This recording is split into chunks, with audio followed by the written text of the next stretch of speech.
Hi, Chapter 13. A Subject for Composition.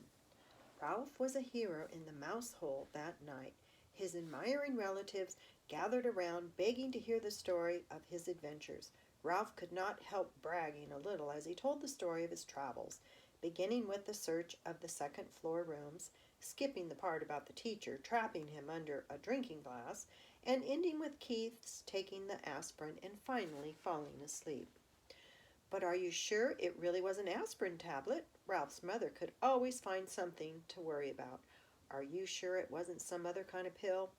Keith put it on the bedside table and refused to take it until his mother saw it, explained Ralph. At first his mother and father got pretty excited and thought he was out of his mind from the fever when he started telling them there was an aspirin on the table. Then, when they saw the pill and could tell from the letters on it that it really was an aspirin, they decided the night clerk must have found it and brought it up. They thought the windows rattled so much they did not hear his knock. "Oh, Ralph, I'm so proud of you," said his mother with a sigh of relief, while his brothers and sisters and cousins stared at him with shining eyes. "Good work, Ralph. I didn't think you could do it," said Uncle Lester heartedly. "I feel much better about room service now that we have left an aspirin for a tip," said Ralph's mother. "I feel that at last we have done the right thing." "Our Ralph is growing up," said Aunt Sissy. "Yes, Ralph is growing up," agreed his mother with a sad note in her voice. "It's hard to believe. It seems only yesterday he was such a tiny pink mouse without any hair." Naturally, this embarrassed Ralph. But now that his mother had finally admitted he was growing up, he decided to make the most of this moment. "Now can I go down to the first floor by myself?" he asked eagerly. "We'll see," said his mother, looking worried once more. "Nonsense," said Uncle Lester. "Of course he may go. Of course he may go. Ralph has shown that he can be a very responsible mouse." "I guess you're right," agreed Ralph's mother nervously. "Oh, boy!" exclaimed Ralph. "Tell us again how you climbed down the vine and the owl nearly got you," begged a cousin. "No, tell us again how the ambulance got stuck in the crack," said another. "No, tell the part about how you got the dog to bark," pleaded a third. The only flaw in the evening for Ralph was the fact that he had not found the motorcycle on his travels through the hotel. Keith slept soundly, and the next morning, although he still had a temperature, Ralph was pleased to see he was feeling much better. "Do you hurt any place?" Mrs. Gridley asked anxiously, after she had given her son an aspirin brought by the milkman. "Is your throat sore? Does your stomach ache?" Keith shook his head. "I just feel sort of tired." "He's going to be all right. He must have picked up a bug someplace," said Mrs. Gridley to her husband. "A day in bed with plenty of fluids and he'll be on his feet again." Mr. Gridley nodded. "Do you feel like eating any breakfast?" he asked Keith. "We can order something for you from room service." Keith brightened. "Can I really have something sent to the room?" he asked, and when his father assured him he could, he slumped back into the pillow. "But I'm not hungry." "Some orange juice would be good for you," suggested his mother. "All right," agreed Keith, and then he added, as if he suddenly had an inspiration, "and bacon and toast and jelly?" "Your appetite seems to have come back in a hurry," remarked Mr. Gridley, as he picked up the telephone and asked to be connected with room service to order, he thought, breakfast for his son. As soon as the adults had gone, Ralph popped out into the room. "Hi," said Keith. "Thanks a lot for the aspirin. It really helped." "That's all right," answered Ralph modestly. "Where did you find it?" Keith was curious to know. "Under a dresser down on the first floor." "The first floor?" Keith could not believe it. "How did you manage to get it up here?" Once more Ralph told the story of his night's adventure, skipping the part about the drinking glass, but making it sound as if he had narrowly escaped the horny talons of the owl as he traveled down the vine. "Golly!" Keith was amazed at Ralph's story. "You know what? You're a pretty smart mouse, and a brave one, too." "It was nothing," said Ralph in an offhand manner. Nothing? It was plenty. You risked your life. The boy's admiration and gratitude made Ralph feel even prouder of what he had done. I parked your ambulance out in the hall, he said, wanting Keith to know how responsible he was. Your folks will probably see it and bring it in when they come back. That reminds me, you didn't happen to see my motorcycle anyplace, did you? Keith's question was unexpected. Well, no, I didn't. Ralph suddenly felt less proud of himself. But I didn't have much time to look. Yeah, I know, Ralph was sympathetic. I just wondered. A knock at the door sent Ralph scurrying to the knothole. Come in, called Keith. Matt entered with a tray. Here you are, and here's your ambulance. I found it out on the hall, he said, as he set the tray across Keith's knees. Sorry to see you're under the weather. Thank you. I'll be all right. Keith handed Matt a coin his father had left for a tip. And thanks for bringing in my ambulance. Matt pocketed the coin. Thank you, he said. And by the way, this doesn't happen to be yours, does it? He pulled the little motorcycle out of his pocket. Ralph was so excited he almost fell out of the knothole.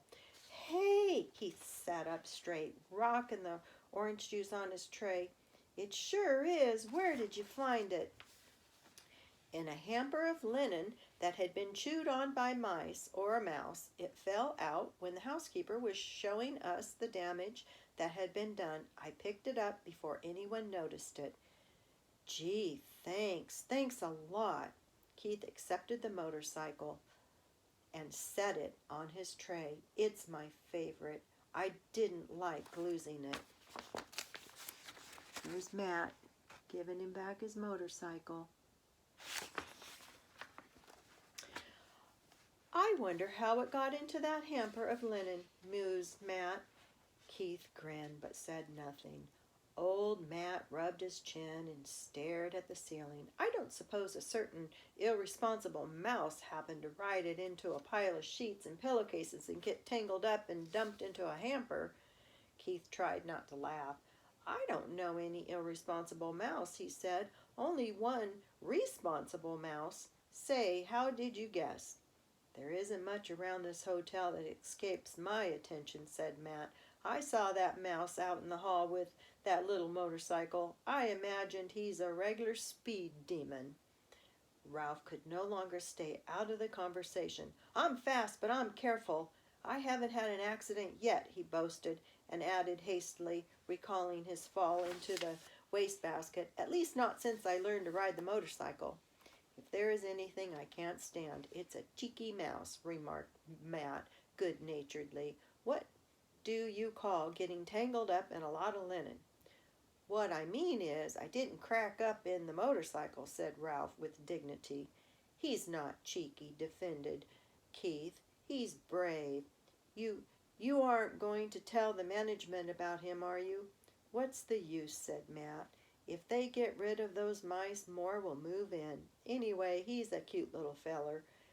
It cheers me up to just think of him tearing around on a little motorcycle. If only I could, thought Ralph. There followed an unusually pleasant day for the mice. Keith stuffed the bacon and the toast and jelly through the keyhole. The mice feasted on bacon and jelly before the ants could get at them, and stored the toast against the rapidly approaching time when Keith must leave the hotel. They slept all morning while Keith alternately napped and played with his cars. For lunch they enjoyed peanut butter and jelly sandwiches again. Ralph did not sleep well that afternoon. He found himself thinking of the tantalizing glimpse he had had of the ground floor and of all the opportunities it offered mice. Crumbs in the dining room, leftovers in the kitchen, scraps in the garbage. He lay down dreaming on a pile of shredded Kleenex. He could see himself on the first floor pilfering crumbs in the dining room at night after the guests were in bed. And from the dining room he would go to the kitchen right past the night clerk, who was sure to be asleep. If only he could make the trip on the motorcycle. The thought of the motorcycle put an end to Ralph's daydream and made sleep impossible. After tossing about in his bed of Kleenex, he got up and poked his head out the knothole. Keith was awake, lying back on the pillows with his cars beside him. He smiled wanly at Ralph. "How are you feeling?" asked Ralph. "Sort of tired," answered Keith. Ralph climbed through the hole. "Where are your folks?" "They went out for a little while. They'll be back. I'm supposed to take a nap." "Are you going to?" asked Ralph. "I'd rather talk to you." Keith leaned over and set the motorcycle on the floor. "Want to ride it?" he asked. "Do I want to ride it?" Ralph could scarcely believe he had heard correctly. "You mean you'll let me? After the way I lost it for you?" "You proved you could be responsible when you brought me the aspirin," explained Keith. "You're more grown up." "Thanks," said Ralph modestly. "I guess mice grow up faster than boys." Keith sounded as though he longed to grow as rapidly as a mouse.